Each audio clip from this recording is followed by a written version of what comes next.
On June 2nd through the 6th, 2025, I was in Panama for another mission, and the Lord took care of me on the trip down without any issues. And my Uber driver met me and took me to the Dos Continentes Hotel.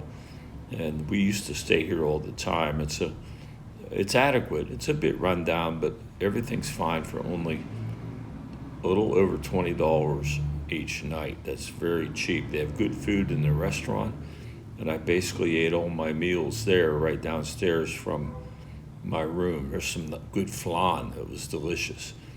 This is Jerry and Ephraim, who met me to discuss what we're going to do for the week. And you can see that this about $83 for 4 nights is very cheap. They planned for me to speak each evening, 3 evenings, and then 2 days of ministry in the hills. And this was the first service, the first night of meetings, and the people all responded.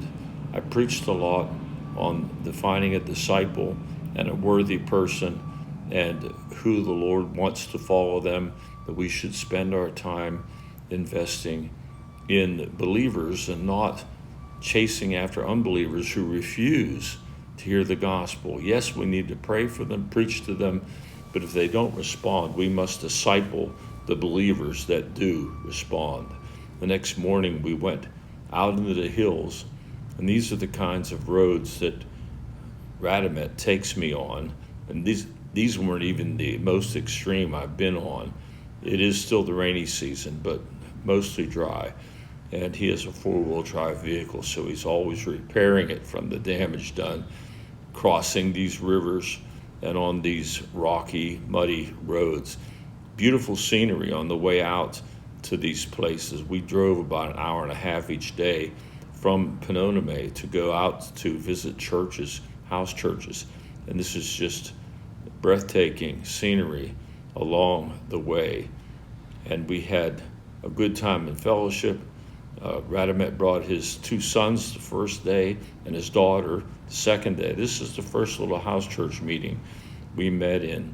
It's in a little store, and they have house church there, way out in the middle of nowhere. And they all respond to the same kind of message I was preaching, to truly be a disciple who makes disciples, a disciple who hears the word, believes the word, and obeys the word of God.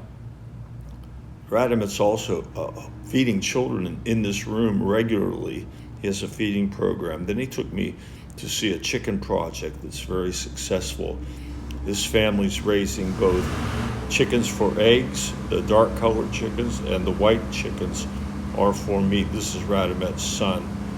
And he had a lot of chickens there. In fact, he told me that these chickens, between the eggs and the meat, are about 70% of his support of his finances.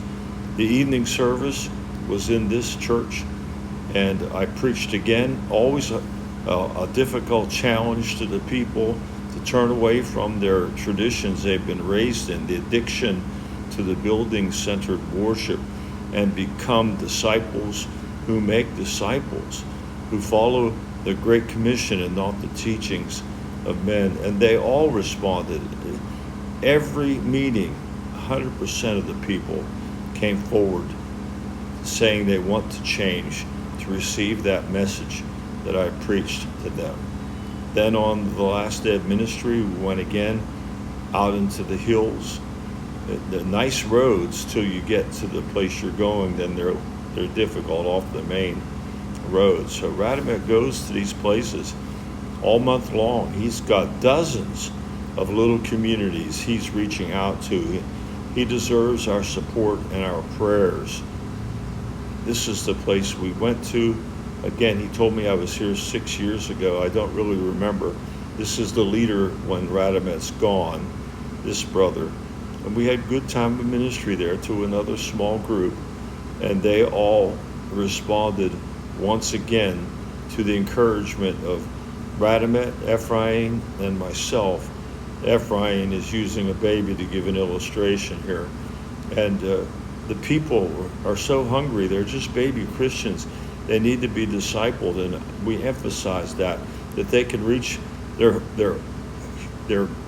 greater community by being disciples who make disciples one at a time, finding worthy people that would follow Jesus. And spend your time training them and not continually going after unbelievers who reject the gospel. They need to be warned about their stubbornness, but we can pray for them, but we must disciple the believers. They all came saying this is what they want for themselves.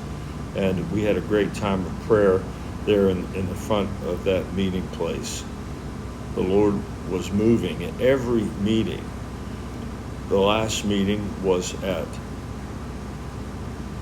Ephraim's church that evening, and we had a rather small group, probably 30 people, but we were able to preach. Again, I preached on spiritual warfare and the need for a right relationship with the Lord, a spiritual relationship with the Lord in prayer, so that we can submit ourselves to God, humble ourselves before Him, and then resist the devil, and he will flee from us. This is the order. We must have that relationship with the Lord, submit to Him, and humble ourselves continually, and then the devil will flee.